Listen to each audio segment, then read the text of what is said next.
On a quiet June night, President Ibrahim Traoré of Burkina Faso was working late when he suddenly received a secure phone call from Iran's foreign minister. The voice on the other end was filled with tension. Mr. President, the Middle East is ablaze. Israel is expanding its influence into Africa. Iran wishes to cooperate with Burkina Faso, from transferring defense technology to energy investments, so that together we can confront external schemes. The call lasted until midnight as the Iranian foreign minister, his voice still steady and cold, gradually shifted the topic from conventional defense to the special guarantees that Iran could offer Burkina Faso.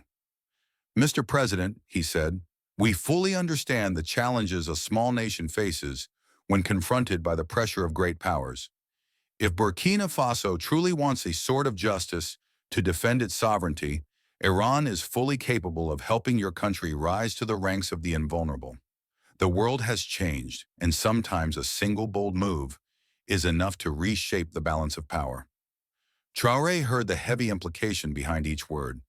Without saying it directly, he knew Iran was hinting at supporting the development of nuclear weapons, or at least highly classified military technology. That very thought made the air in the room suddenly stifling. The next morning at the National Security meeting, Traoré shared the details of the call. The Minister of Defense expressed both astonishment and concern. If we acquire nuclear technology, Burkina Faso will no longer be a small and weak nation. No one will dare look down on us. On the other hand, the foreign minister was full of worries. But if we accept, we will have to live in fear of sanctions, of isolation, or even a preemptive strike, as has happened to countries that dared to defy the international order. Senior advisors split into two camps. One urged the president to seize this once-in-a-lifetime opportunity, arguing that a nation possessing deterrent weapons would force the major powers to negotiate as equals. The other camp feared that Burkina Faso would become the next target for destruction if anyone discovered its intention to develop nuclear weapons, and that the country would lose the trust and cooperation of its international friends. Traoré sat pensively between these opposing views, his face showing fatigue and determination. At last, he stood up and declared clearly, "We will not trade the future and honor of Burkina Faso for any weapon of mass destruction, no matter how powerful it is. History has proven that no weapon can bring sustainable development or win the people's trust. This country can only truly grow strong through education, economic development, and unity. Let Burkina Faso become a model of steadfastness, refusing to be swept into the dangerous games of the great powers." That decision not only affirmed Traoré's character, but also helped Burkina Faso maintain its neutral stance, earning respect from both friends and foes, while mapping out an independent and self-reliant path for its future. Early the next morning, before sunrise, the presidential palace of Burkina Faso was brightly lit as if it were midday. President Traoré's emergency summons had kept every member of the cabinet awake all night. The atmosphere in the large meeting room was stifling, as everyone brought their own calculations. Anxieties mingled with hope. Traoré sat at the head of the table, his contemplative gaze drifting out through the thick glass window, where silent guards patrolled the grounds. He began in a calm yet commanding voice. "Last night, I received a special proposal from Iran. In exchange for our support in certain military commitments, they promised to help Burkina Faso become a new center of Africa, offering technology, defense, investment, and even special security guarantees." Immediately, the Minister of Economy, a practical, middle-aged man, tapped his fingers lightly on the table. "Mr. President, this is the opportunity we've waited for all these years. We've always been strangled by Western loans, dependent on their energy and imported weapons. If we can harness resources from Iran, we could not only be self-reliant, but even become a regional leader." Across the table, the Minister of Foreign Affairs suppressed a sigh, his voice tense with worry. "But at what cost? If we join this alliance, we'll become a target. Do you remember what happened to countries that dared to challenge the world order? Sanctions, coups, even assassinations. Every kind of power comes with a price." The Director of National Intelligence stood up, placing a dossier of classified documents on the table, his voice low and cautious. "I must report that last night there were some unusual signals on secure communication channels. It appears that the information about your call with Iran has been intercepted by a third party. If we go too far, it's very likely we'll be intervened before any alliance can even form. The air in the room became thick and heavy. All eyes turned toward Traoré, the only one maintaining a calm expression, revealing nothing of his true feelings. The Minister of Defense, meanwhile, was impatient. Let's not overthink. If we keep living in fear, we'll forever be pawns on someone else's chessboard. It's time Burkina Faso decides its own fate. I support cooperation with Iran, even if it comes at a cost. Suddenly, a young advisor stood up, his face pale as he clutched his phone. Mr. President, international media have begun leaking rumors about a secret alliance in Africa. Foreign embassies have issued high-level security alerts. There are now strange vehicles appearing outside the palace gates. We suspect surveillance. Tension peaked. Each person held a different view, some determined, others fearful, all fully aware that a single wrong decision could turn Burkina Faso into the world's next hotspot, a place where every major power would fight for influence, even at the cost of blood. Everyone turned their eyes toward Traoré, awaiting the final verdict, a decision that could change the fate of the entire nation. The atmosphere in the meeting room was tense as a tightened string, the yellow lights casting their glow on faces still marked with anxiety, worry, and anticipation. Outside the thick glass windows, dawn was just breaking, with mist drifting over the presidential palace, much like the country's future at that moment, vague and full of uncertainty. Traoré sat in silence. His eyes swept over each member of the cabinet. The Minister of Economy's gaze shone with hope. The Minister of Defense's face betrayed excitement, while the Minister of Foreign Affairs could only clench his hands, trying to conceal his unease. Outside the meeting room, discreet guards stood close to the doors, letting no one in or out. Unbeknownst to them, across the city, Western embassies had drawn up emergency evacuation lists.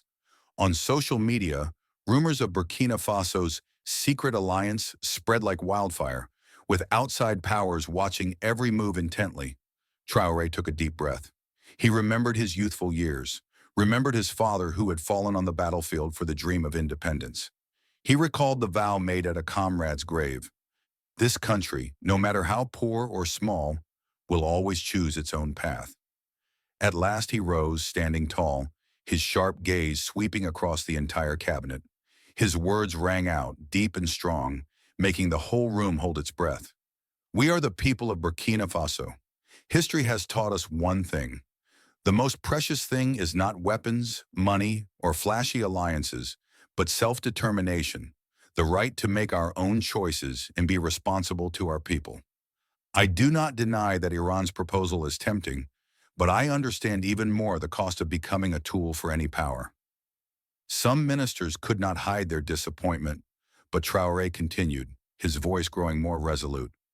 Burkina Faso will maintain a neutral stance. We open the door to cooperation with anyone who respects our sovereignty, our desire for development, and the genuine wish for peace for our people. But we absolutely will not let anyone drag us into a war that is not ours. We will not be someone else's chess piece, but must be the players of our own nation's destiny. The president's words resonated, reaching every heart in the room.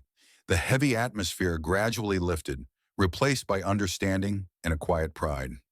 Outside, the morning sunlight began to pierce through the thin mist, shining on the ancient stone walls, a symbol of the strength, determination, and independent spirit of an entire nation.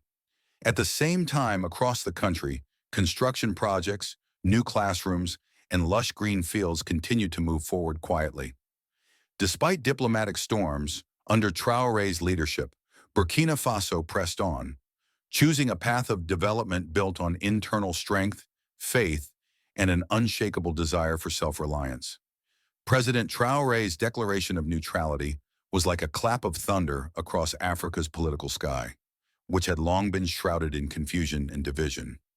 Within less than 24 hours, every international media outlet reported on the Burkina Faso stance, a small nation bold enough to say no to both Iran and the West, choosing the path of independent development despite being caught between two whirlwinds of power. In Tehran, Iran's security advisors silently read the morning news, their eyes showing both disappointment and respect. The Iranian foreign minister admitted before his cabinet, Burkina Faso has taught us a lesson in dignity and clarity. In Paris, Washington, and London, strategy experts held emergency meetings behind closed doors. Some Western officials, frustrated, ordered a review of all covert support for opposition groups in Burkina Faso. But this time, they were surprised to see that anti-government movements found little support among the people. Confidence in Traoré's government soared to unprecedented heights. Thousands took to the streets waving flags and chanting slogans of unity, from big cities to remote villages. Across Africa, countries that once hesitated now began to reconsider their own policies. The embassies of Ghana, Rwanda, and Senegal made repeated calls seeking advice from Ouagadougou. Some presidents publicly expressed their support. We must learn from Burkina Faso, their initiative and courage in choosing their own path. However, this success did not come easily. Only days after the historic decision, Burkina Faso faced a series of subtle pressures. Aid packages were cut, energy prices soared, and some international trade contracts were suddenly suspended. Rumors of silent coup plots circulated. But under Traoré's determined and transparent leadership, every scheme was exposed before it could take shape. While the world was still reeling from strategic maneuverings, the atmosphere inside Burkina Faso was very different. New schools sprang up on the Red Earth. Roads and bridges were built with the participation of local people. Agricultural projects, solar power plants, and literacy programs were launched simultaneously. The simple image of President Traoré among rice fields and young workers became a source of pride and inspiration for millions. In just 3 years, Burkina Faso's economy grew dramatically. Unemployment rates fell sharply. The image of this small yet resolute country appeared on the covers of leading magazines worldwide.